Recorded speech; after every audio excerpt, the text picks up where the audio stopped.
I tried to. I haven't got into it yet. I'm trying my hardest. That's the first one, right? No, it's like a fire. Yeah. Oh, that's the second one. I'm reading the first one. That's the Cindy. No, I don't want to sit in there. Let's start reading the book. It's kind hot. of interesting, but this is the second book of the trilogy of yeah, and I This is working. I don't know. It is. All right. Well. All right, Michelle, you ready? Anyone else have anything?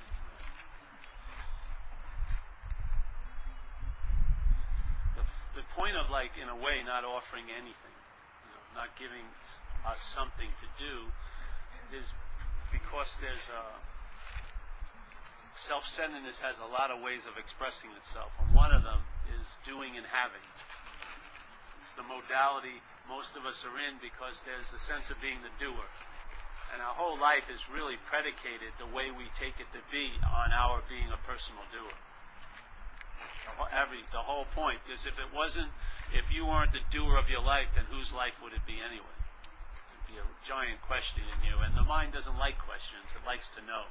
So there's a sense of doing, of being the doer, and obviously being the doer, its way of knowing is usually predicated on doing and having. And that means you get something from its activity. And so a lot of us have gotten a whole lot of something, and in a sense it's really hasn't done anything for us. It hasn't brought us the peace, joy, and happiness, just like progress hasn't brought us the leisure time we thought it was supposed to. It's actually made people more busy. It's just the way it goes here. Everything is asked backwards. So that's why we're putting it out that hopefully this is a message and an invitation for you to entertain basically nothing. Just to sense what's going on. Because what's actually happening a lot is most people are living as if they are what's conscious.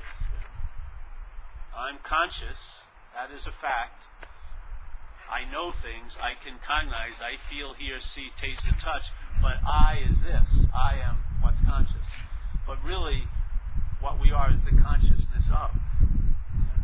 The consciousness of has been forgotten, and we're taking ourselves to be conscious as this.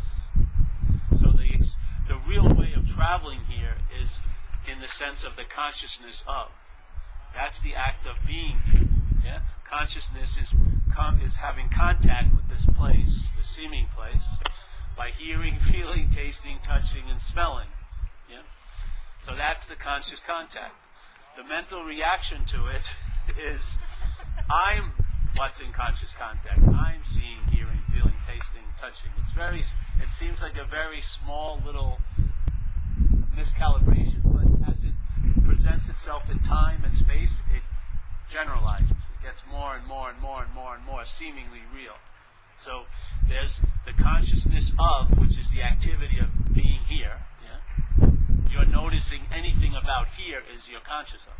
Yeah? That's how you have a sense of here, is that you're conscious of it. There is no real here that could inform itself on you.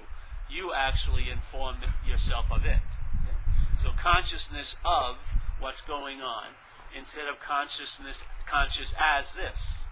That's the dilemma.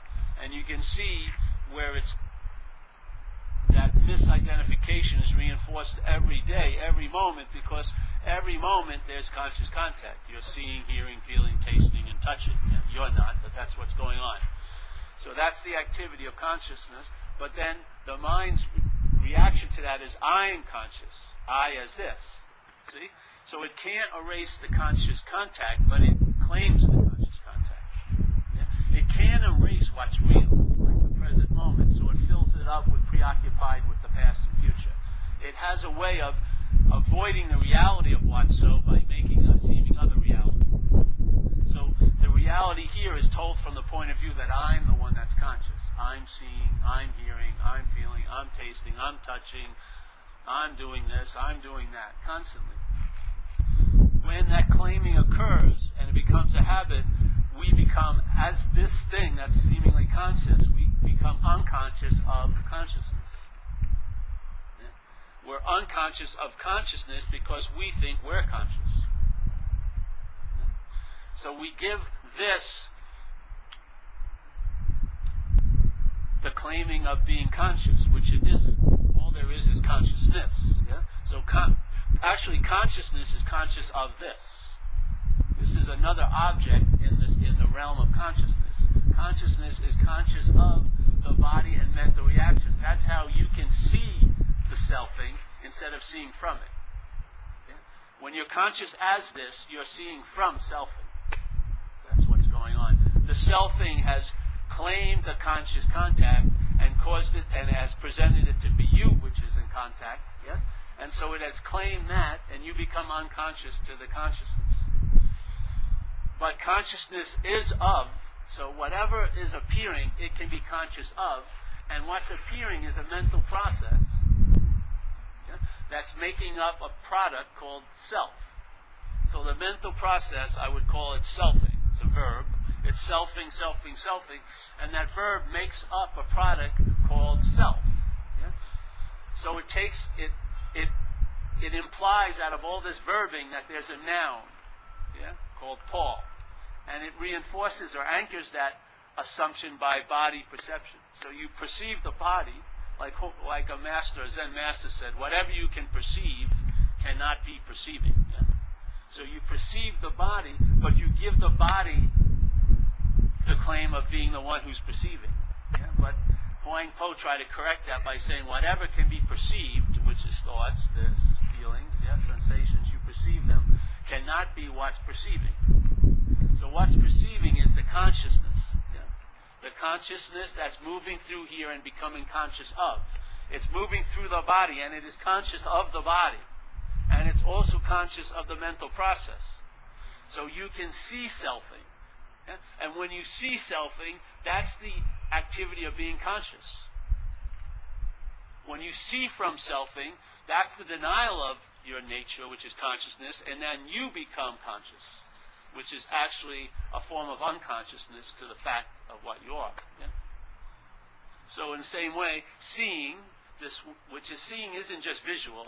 We believe people tend to think seeing is visual, but seeing is just awareness. Yeah?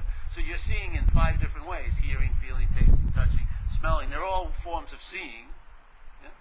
That seeing, again, can't be denied by the mental process, but it gets hijacked and it becomes a form of looking.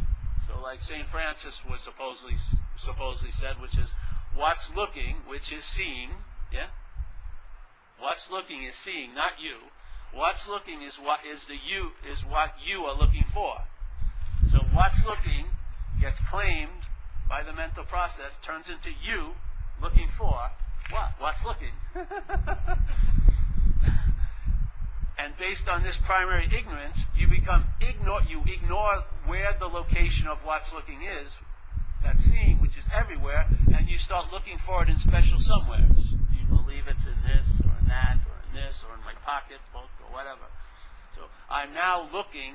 What's looking is what I'm looking for, but I'm looking for it in all the wrong places because I believe it's a place or a thing.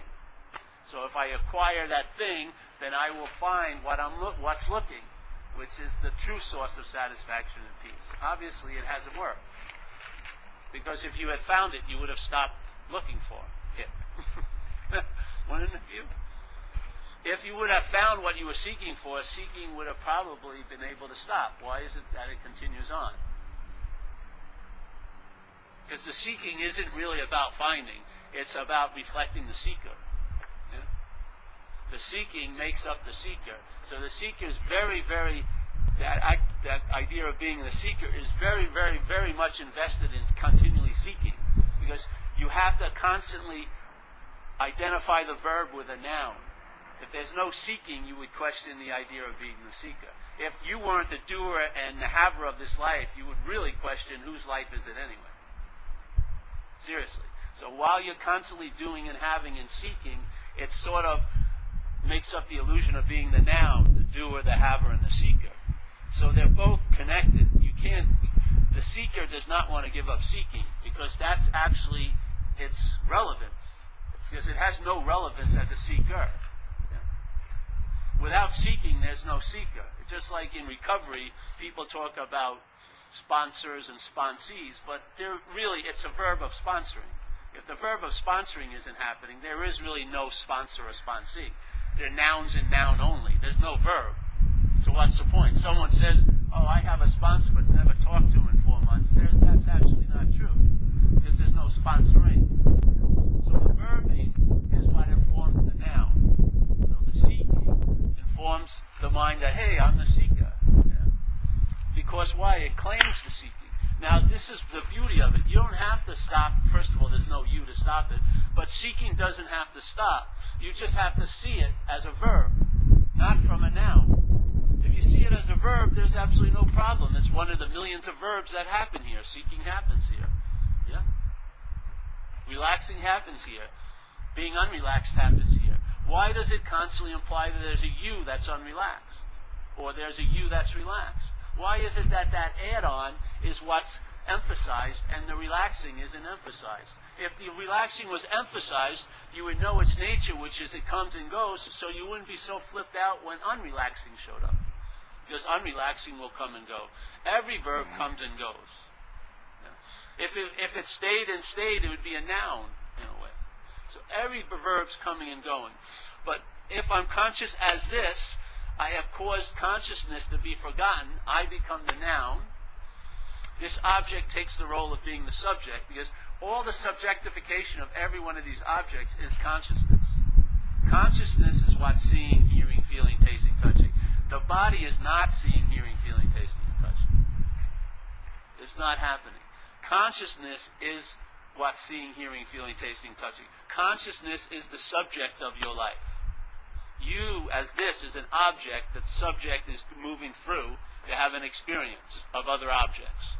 This has taken itself to be the subject. It's forgotten the real subject, and now it's taking on all the burden of being the doer and the haver. Life is all about me. It's up to me. Life isn't just happening, but it's happening to me or by me. And you become the big mover and shaker, and you know what? It's like putting a ton of product in a half-ton pickup. You can't take it as an apparatus. It's way too much burden to be carrying around that you're the center of the universe. It must be unbearable. But because the center of the universe is consciousness. So when you claim the position of consciousness, but don't have the ability to withstand that position, which you don't, as a conditioned mind, an object can never rise up to the state of being the subject. Okay? So, in a way, that subjectivity is like the scientist looking through the telescope. It's looking through these telescopes, certain lenses, and it allows the scientist to see the stars. Yeah? Its perception changes. It thinks the stars are closer. If you looked at the event from farther away, the stars haven't moved any closer. It's all subjective. Yeah? The person looks through these certain lenses, and he can see the stars. In the same sense, consciousness comes through these lenses and then sees a world. It's not actually happening. If you saw it from outside, well, there would be no outside and everywhere, but if you could possibly get to a point of seeing it, you would see probably there is no world. It's just happening. Yeah? Some mind is entertaining it. But here you perceive it to be a world. Yeah? So consciousness, the subject, comes through the telescope and gets to see, hear, feel, taste, and touch this place. Yeah? What an incredible... Talk about an amusement park. It's like total surround experience. You're not just seeing or hearing, you're feeling, tasting, touching, and also thinking around it. Jesus, that's 6 forms, 6 ways of meeting something. It's incredible. So there you are. So consciousness is the subject, moving through this object. The poor object has a mental process that claims itself to be the subject, becomes incredibly burdened by this incredible responsibility. All that attention is like a giant spotlight, and you just can't handle it. It's like when you were a kid and you were playing with an animal, a little insect, and you wanted to see its shell, so you get a magnifying glass, and you didn't know the sun was right behind you on the shoulder, and by just your looking, you burned the poor little thing to death. All you want to do is know it, yeah? So all you want to do is know you, but you burn you up to, first of all, you don't burn you, but you burn the head to death, because that attention magnified through the self-centeredness and, the identification of self is just way too much for you. That's why you go home and all day, instead of having what life presented, your mind represents it. And you go over it with all these assumed superpowers, such as it could have been different. If I would have said this, if they wouldn't have come, if I didn't get hit by the car, if somehow something that had happened didn't have happened, I can entertain incredibly different results than where I feel I am now, which is unbearable. It's like, those are like doors in hell. When you see the door and it has "if only" on it, don't go there. If you open that door and you would start entertaining, if only I didn't get hit by that car, if only I had money, if only this, that, or, let's leave there. I should have. All right, let me open up that. Woo! I should have, and then its companion, I shouldn't have. You get lost in there for a long period of time, right? If only I should have, and what if? What if? What if I was a woman? I'd have 2 kids by now. But I'm not a woman, so therefore I don't have 2 kids. What if I had $1 million? But you don't. Yeah? So the whole thing is the head represents, doesn't it? It represents your life as if you're a God that could change it. Doesn't it? I mean, why would you think about something that's unchangeable unless you had a feeling that you could change it by thinking about it? I mean, except why would your head dwell on something that's unchangeable unless it believed it had the power to change it? And contrary to all the evidence that activity presents, it keeps on keeping on. It keeps on representing life to you as if it could be different. If this person wasn't there, and this person was there, and I had this and that, and then I can speculate, usually on a mythically great result, which these things, that's just a giant leap to believe that if it was the way you thought, it would be great. How many times does that happen? So this idea of representing everything is based on you believe you have options. You believe things could be different. Literally. What about it? That is a constant denial of as things as they are. And then you want to try to entertain acceptance down that track. You are so far gone from the point of acceptance, it's pointless to even bring it up as a topic. You'll just drive yourself more crazy. Acceptance is the easiest activity of all. You're sitting right here. What is it that I need to do to change anything here if I'm in acceptance? Absolutely nothing. Everything is just totally okay as it is. There's absolutely no effort or thought on your part in acceptance. Yeah? That's the traveling lighter.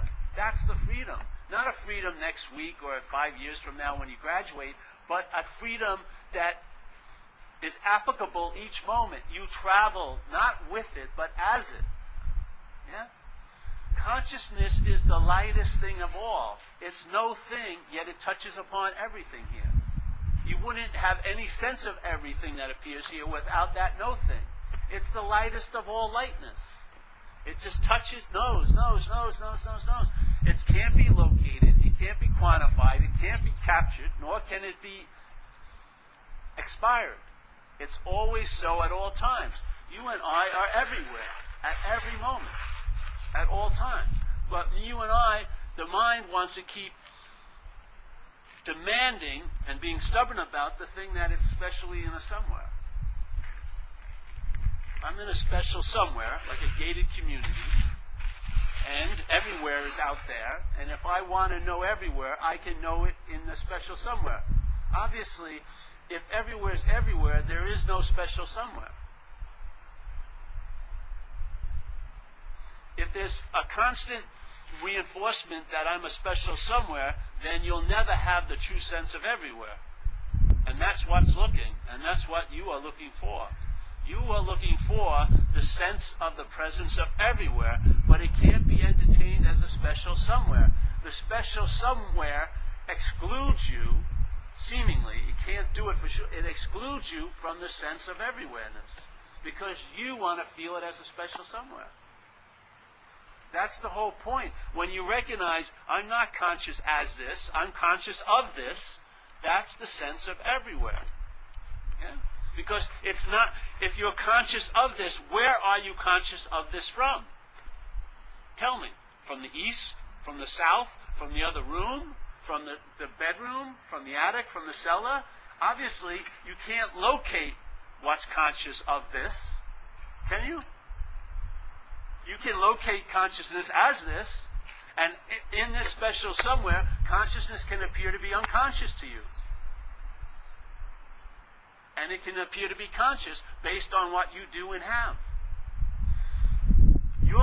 When you start thinking you're conscious, there's a story that you did something to start becoming conscious. Isn't there? Always there is. It's always based on somehow you did and had something to become more conscious. And conversely, you can do and have something become less conscious. That to me is playing God. That's what the little selfing does. It plays God in your little subjective realm in this little objective special somewhere. It's playing God. If you want to know God, who informs you if you're knowing it or not? Who informs you? Does God inform you that you're knowing God better than you used to? Or is it your head that informs you, hey, I'm getting close? Yeah? You bought this little package deal. If you do a lot of retreats and you this and that, you'll feel closer to God. And then some other group says they go to church and feel close to God. You say, that's not the way. This is the way. Neither of them the way. How can you be anywhere closer to everywhere than you are right now? How can you get to the center of everywhere from your special somewhere? Where could you start a journey to everywhere? You can only start from everywhere. Where is the center of everywhere? Everywhere. Where must you actually be located? Somewhere in everywhere. I would say it dropped to somewhere, everywhere. What do you need to do then to entertain everywhere? Stop entertaining somewhere. Now, how do I entertain somewhere? The beginning of entertaining somewhere, you're entertaining yourself as somewhere. You're entertaining yourself as the subject of your life, when actually this is an object in life. When this object is seen to be an object, and that's surrendering, like this, I was in Chicago, and a guy was there, and he's telling me about this psychiatrist when he did his master thesis. He did a study on alcoholism and recovery, and he wasn't in recovery. And he said his whole program, his whole paper just basically diluted the whole message of AA into one sentence. They just stopped playing God. That's the whole point. The whole point of the recovery program is the they that you're not, stop playing God. Now, how do you stop playing God is realize you're not the thing that's playing God. Because it's playing God with your godliness in a sense.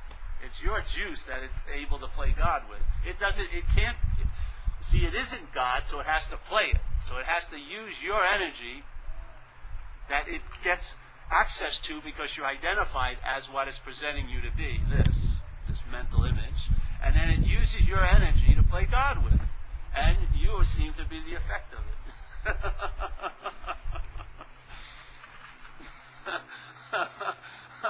What else could show the effect? An object. You can't affect subject. Because it doesn't have any skin or plans or agendas. It's no thingness. But it sure can affect an object that thinks it's a subject. So a life run on self-will, as this is the subject, the object's probably going to have a heavy, heavy road. Because you're going to have a lot of effects. Yeah? A lot of effects appearing in the object. To me, they're truly causeless effects because they're not coming from anything real. You're really bringing about a condition based on what's not happening most of the time.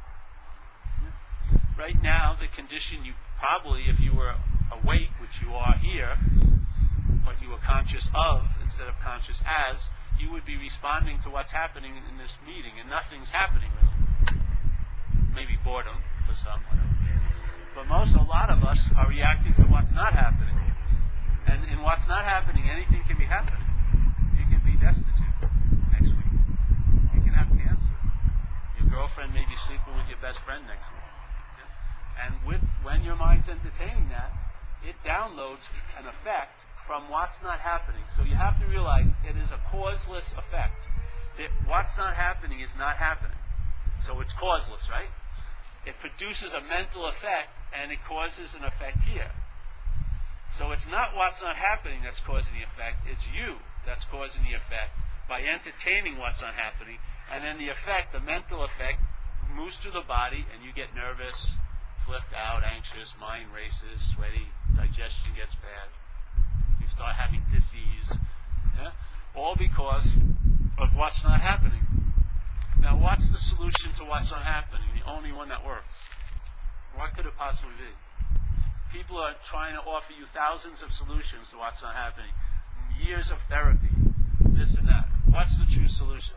Recognizing it's not happening.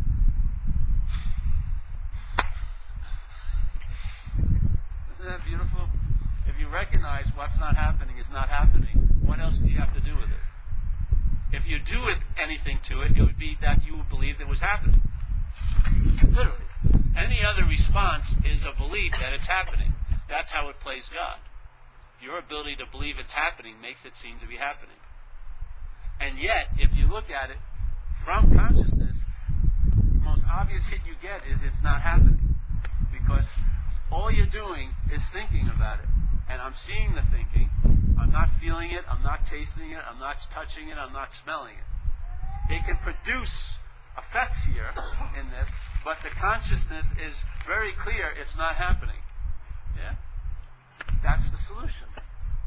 So if it's not happening, then a person in this life maybe is going to have 15 times, if he's unlucky, where fear is an invalid emotion, where fear is meant to be kicked in. There's a threat and there's a fear arises and you have that movement of adrenaline, take flight or fight.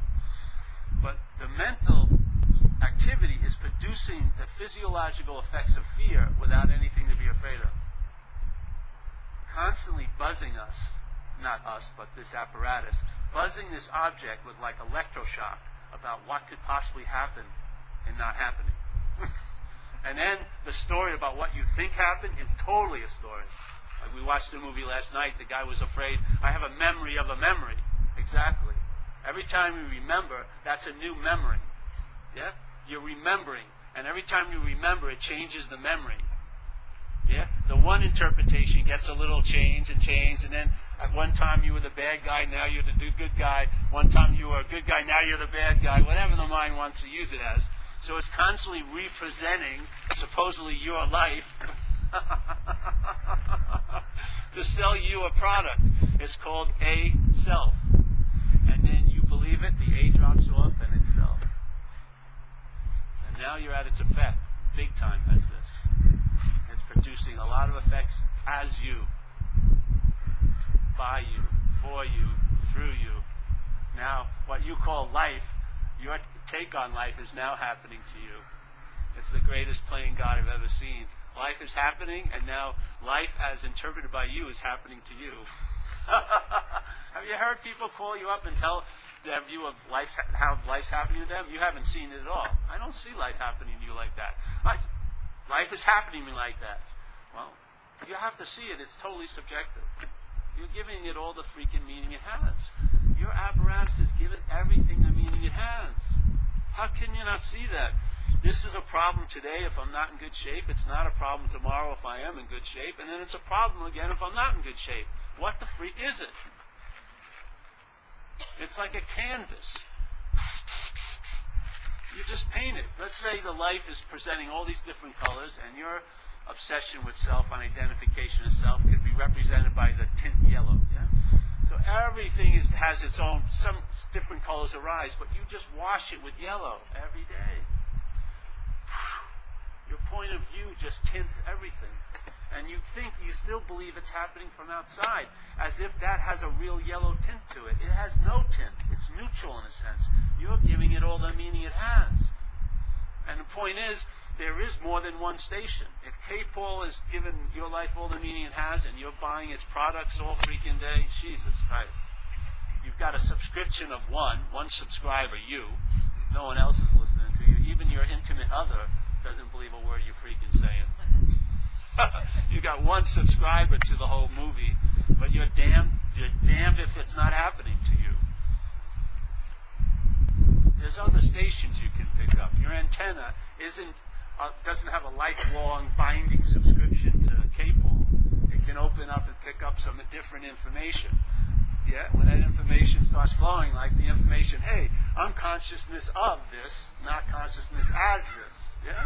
Holy cow. Now I see, without any effort or thought on this part, I see life is happening through. It's obvious. Yeah? You start seeing blue is blue and red is red. Things become obvious to you. You're not confused anymore. Yeah? You just see. And seeing, after a while, when relied upon, its information is like a quantum download. You just see. The head doesn't want to see, it wants to look. So it jumps on the seeing, calls it a way of looking, and you believe a way of looking is going to lead you to seeing. It isn't. It's a form of blindness here. Because every way of looking has you as the looker involved in it. And that you as the looker, that is the dilemma. Not what's being looked at, it's who's looking. Yeah? How can a product of a mental process ever transcend the mental process? Literally, if the feeling you have of you has been produced by a mental process, how could that thing that's produced by a mental process actually transcend the mental process and be a solid, real, separate, long-lasting, independent entity somewhere else? It only exists in your head. Yeah? Self-centeredness is a mental process. What you're feeling as you is a product of that mental process. Self can never get out of self. If it got out of self, what it would get out of was what it would be when it got out of self was that it never existed as a self. That's how you get out of self. You realize I was never that. It's not like I was that, now I'm a non-self. No. There's a recognition there's never been a long-lasting, independent, separate entity. All there's been is consciousness of. I was conscious of thoughts. I became super conscious of those thoughts. They caused me to become unconscious. Now I'm living as this, and I'm suffering the trials and tribulations of a place that can hurt me and cannot bring me what I want, and I can lose what I have. And I can be here searching for love and never find it. I can be surrounded by people and never find the love I want to find, because I am that love. I keep denying what's looking is what I'm looking for, and I want you to be what I'm looking for, and of course you have to fail me. Of course you have to disappoint me, because you don't have the goods to deliver what's looking, because it's already so. You cannot bring me what's looking. What's looking is something realized in the seeing, yes? It's a verb. You recognize it by its activity. You can't recognize it as its stillness, because it's a no thing, yes? You can't find it like in Mill Valley. You can't go at, East Blythedale at 12:30 and you're going to run into no thingness. No. No thingness is intimated by its activity knowing, by seeing. In the act of seeing, which is conscious contact, you can intimate what's seen. And it ain't you as a body. Yeah? What's seeing is no thingness. You want to call it consciousness or awareness, but it's what's seeing. Yeah? And it's not you as a body. I mean, people go to Empire State Building, they look through these telescopes on the top. At least when I was a kid, they used to go, those double ones. And so you could see the city. And hundreds of people look through those telescopes. I don't believe one believes they're the telescope when they start walking away from it. But in this sense, consciousness has become identified as the telescope. Yes? And the mental process keeps that identification constantly reinforced by the daily narrative based on you as this. And all your perceptions are based on you as this. Perceptions are not valid. They're very malleable. Things can appear true or false to you. It's all based on seemingly. Yes? Something can appear to be true or it can appear to be false. Perceptions are not rock-solid litmus tests of what's going on here. They're influenced by where they're coming from. If they're seen from this apparatus, they're just all they are seemingly so. It appears to be true or false to you, because it's a subjective experience. But when true subjectivity is noted in the living of it, you'll see it. All it is clarity, awareness. Has no opinion. opinions of what's being seen, felt, taste, touch, smell. It's just engaged in the knowing.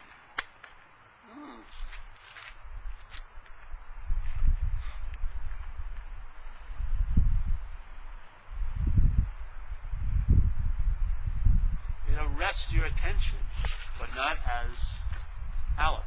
It arrests your attention as consciousness. Yeah? It's so totally absorbed in conscious contact. It's totally up to its non-neck in conscious contact. And then, unfortunately, because it's conscious, it's also conscious of the mental process. But our attention and interest, because we believe the mental process is about this, and seeing, hearing, feeling, and tasting don't have as much of an impact as thinking does about this, we're dwelling in that little porno theater. We're just watching the representing of life every day, comparing it to other representations of others' lives, judging other people's outsides to our insides. Oh, they look like they're really happy. They're fucked as much as you are. They're doing so much better than me. Don't. Spend a few minutes with them. You may find a different story. Yeah? So it's representing. You can't even sleep when you go home at night. It's just representing. Story about the day concerning you. You know how many billions of humans and things have been living in a day? But it's all about you. Can you imagine 8 billion tripods of attention and interest, and you're just taking all that and just putting it on the tripod thing? You're not even the camera. There's the camera and there's a tripod. The tripod positions the camera so we can see. This apparatus is like the tripod, and it positions the camera of consciousness so it can see, hear, feel, taste, touch. And we're telling the story of life based on the tripod. I'm in a really good position. I'm in Pacific Heights.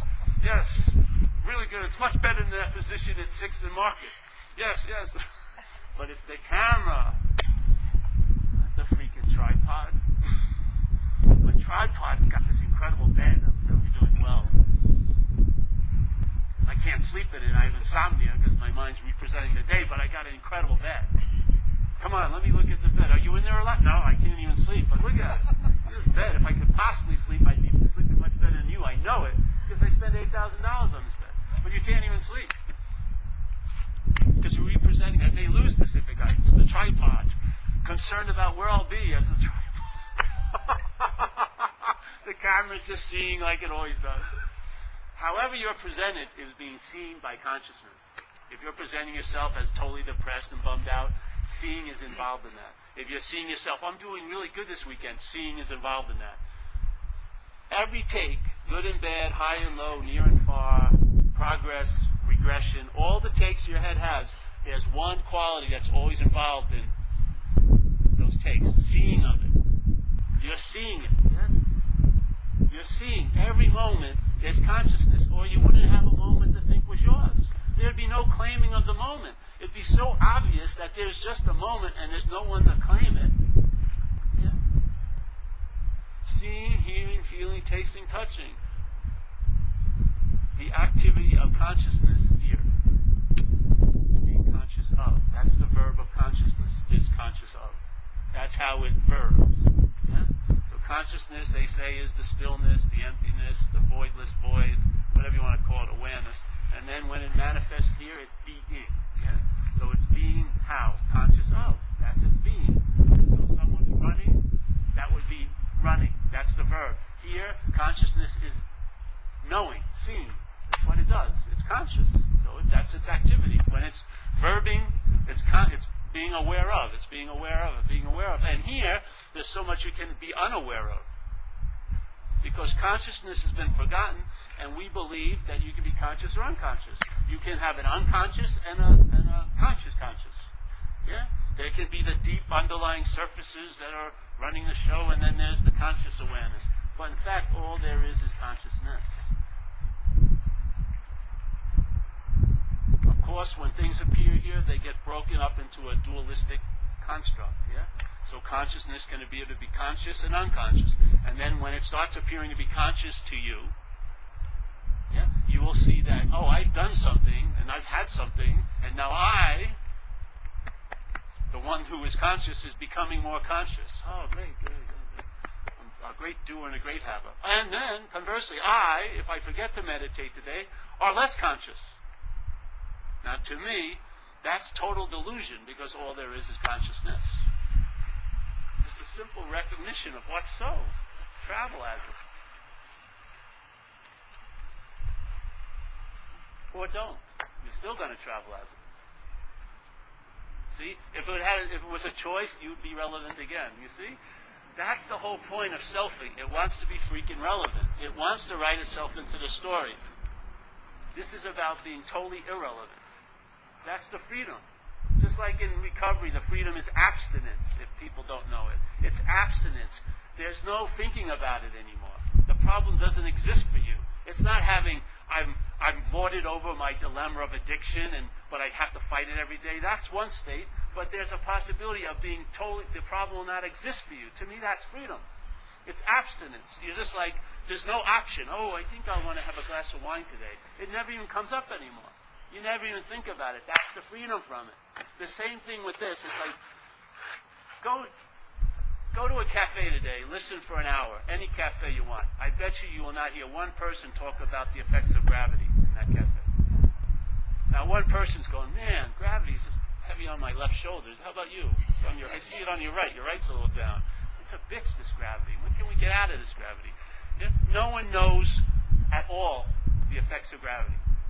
None. We're walking around as physicalities being affected by energies we have no freaking idea of.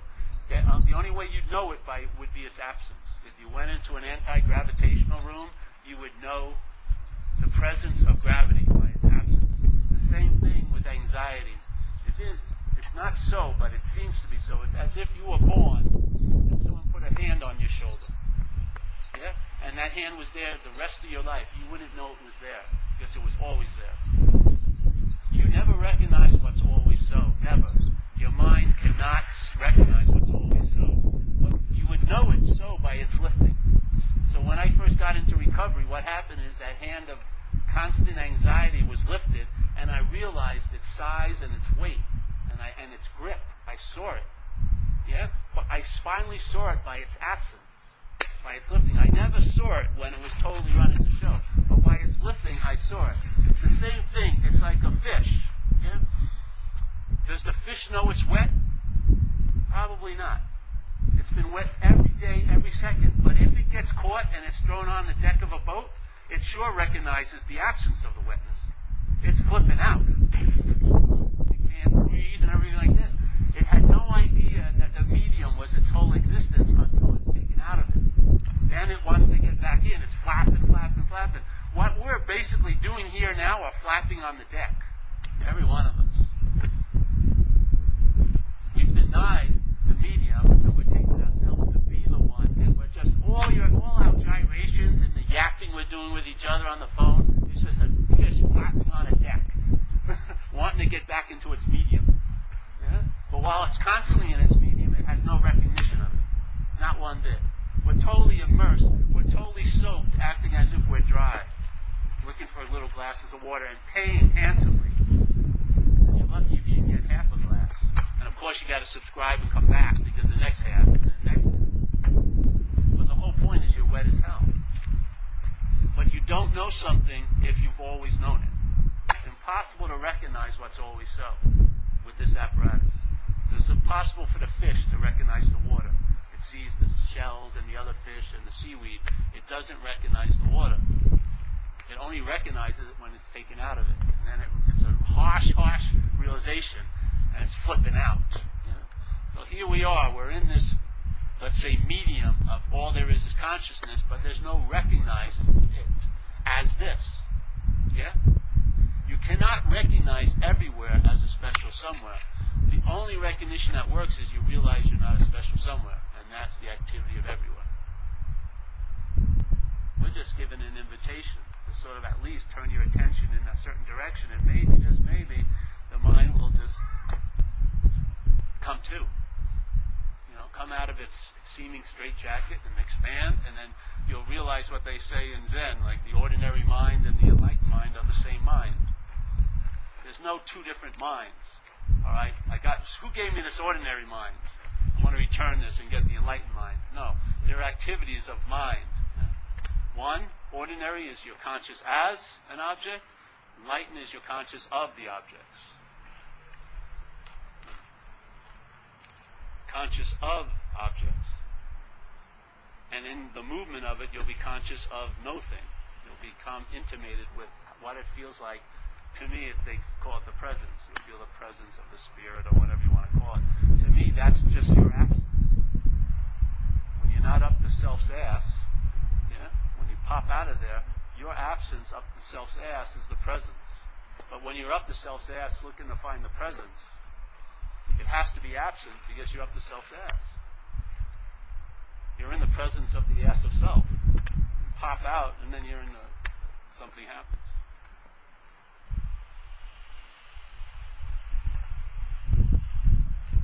I mean, isn't it beautiful, really? The only solution to what's not happening is not happening. Nothing you need to do.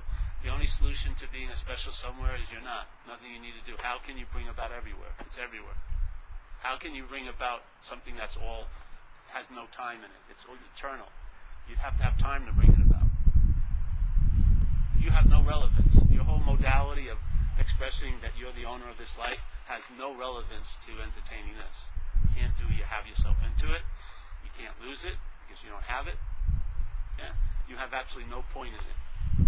Like yesterday, my head was going, oh, I think I'm going to go along with the plan, Paul. I said, it's too late, hombre.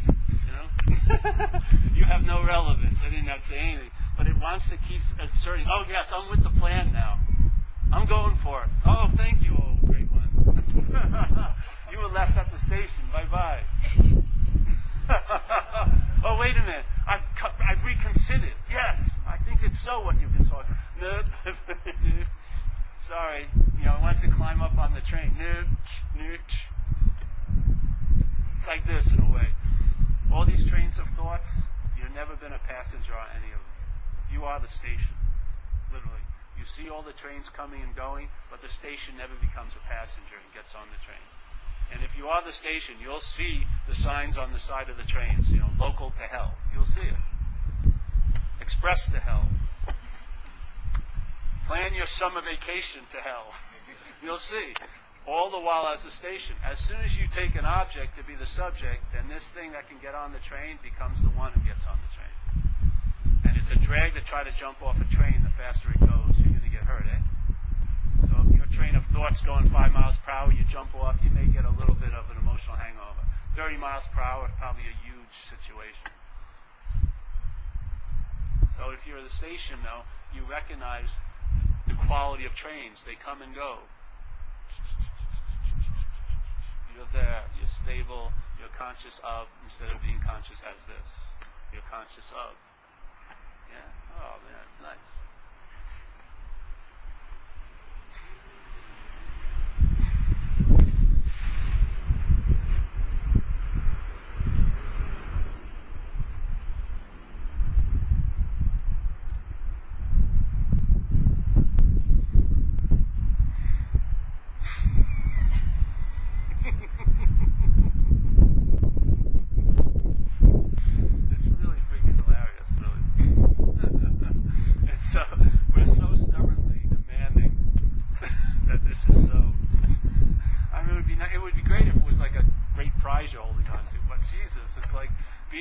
Watching people drown, holding on to a lead weight. They're seeing it as their special someone. Just let go of the weight, man. You're buoyant. You have a natural buoyancy. You're light. But if I give up this, what will I be? Free. But not as me, exactly. You'll be you drowning, for sure. But I want to be free as me. Well, that's why you're drowning. You're drowning wanting to be free as you. If you give up the wanting to be free as you, you'll be free. From what? The thing that believes it can drown. There's no freedom of drowning here. There's just awakeness. That's all there is. It's honest. Until the stage drops, whatever, the curtain drops, who knows what will be. You're not going to be hovering around this pole thinking about how many of your friends didn't go to your funeral. This narrator dies with the body. It goes, self does not transcend self. It doesn't go anywhere. It's all part and parcel of this product. When the product, its subscription dies, it's dead. There won't be a head that says, "Oh, you just died." No, they will miss that moment. I'll end with this one thing. I always like this. Buddhism, there are some Buddhist things, practices all about the moment of death. Really, that's what they're seemingly practicing for here. Is to get ready for that moment of death, because it's like being at the station is important. You may get on the wrong train. You may go to the bardo, they call it, and then maybe manifest as an insect or another hellish being here or whatever. So if you see living by your head as this, you've been living an interpretation. So life happens, conscious contact, but you don't notice it. What you notice is the representation of that as you, as the one who's in contact. Yeah? That's the underlying thing. Whatever's represented may be different, but the one who it's being represented as will be the same. You.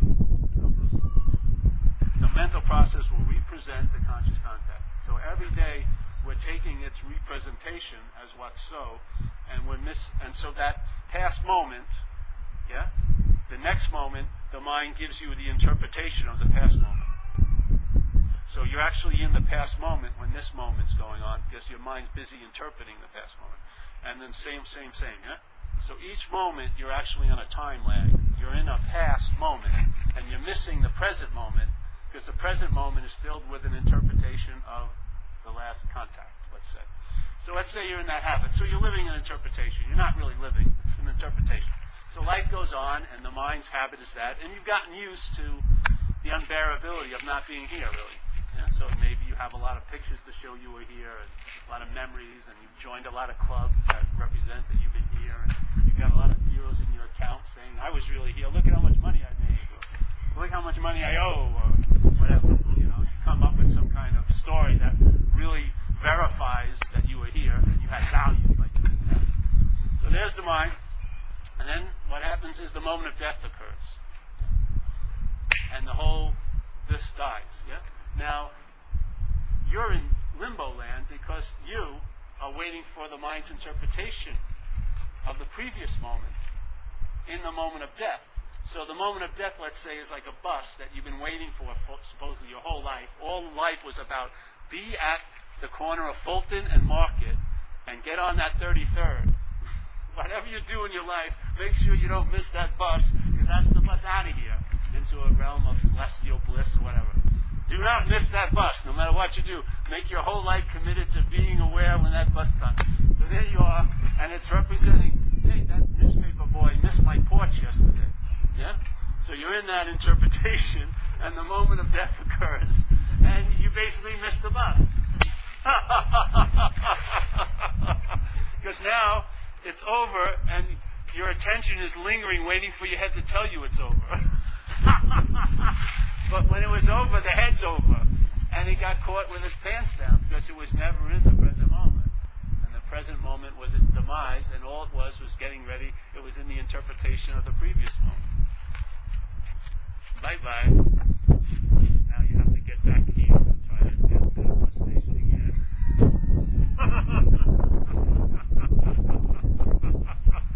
Wake up now and become conscious of what's going on instead of conscious as. Be conscious of it. See it. The mental process is producing selfing. Watch it. You have tons of faith. Look at where your faith is in. Your faith is in your thoughts. In the thoughts. Why? Do they have any validity to provoke faith in you? In them? No. Then why is it? Because you have so much faith. You're a blind devotee of mind. That faith is going to manifest something here. Anxiety.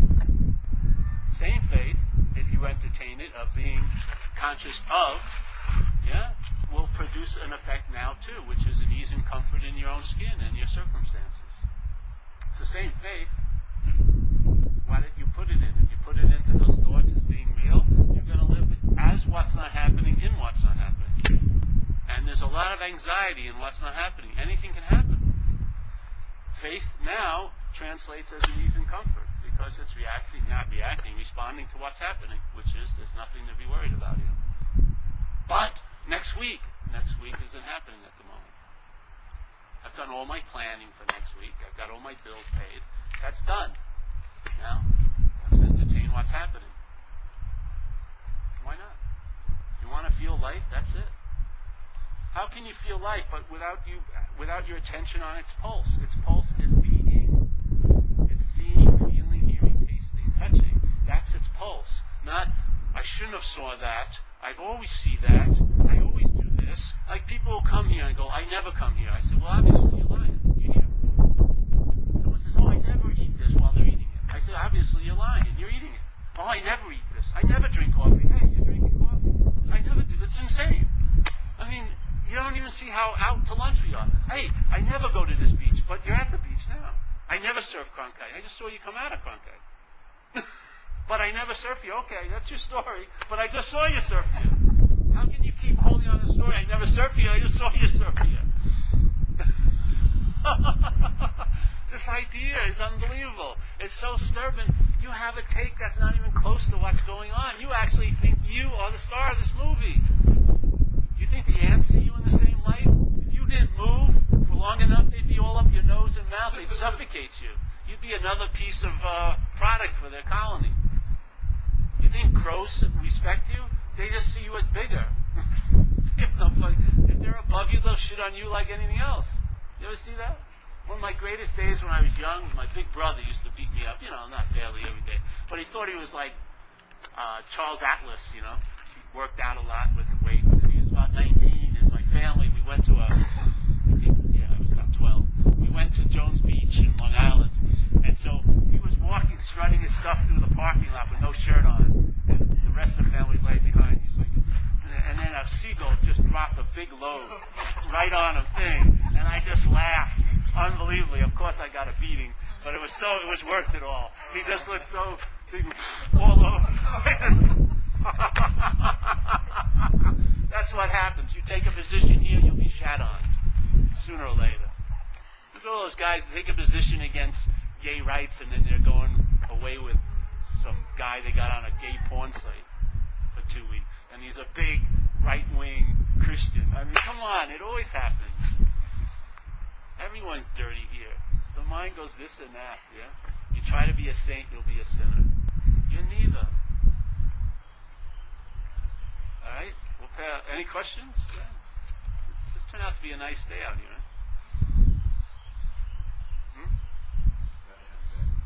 Oh, yeah, you're welcome, bro.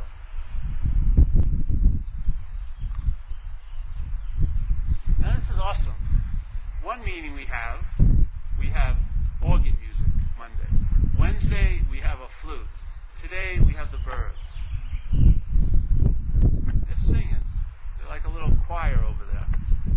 It's unbelievable, isn't it? What a lucky situation we have. We have the time and the convenience to come here and entertain. Other people are so in the throes of this place, they can't entertain being free of it. They're too busy surviving. There was this one teacher I used to see in India, and any person who came in there knew, the first thing they'd ask him was, are you all right? Do you have a place to stay tonight? Did you eat any food and everything? And then they said, yeah. And they said, okay, then we can talk about this. But a lot of us are so busy. We got the great pleasure of entertaining that we're not. Some people are so bent on having to act as they're not, they take themselves to be that.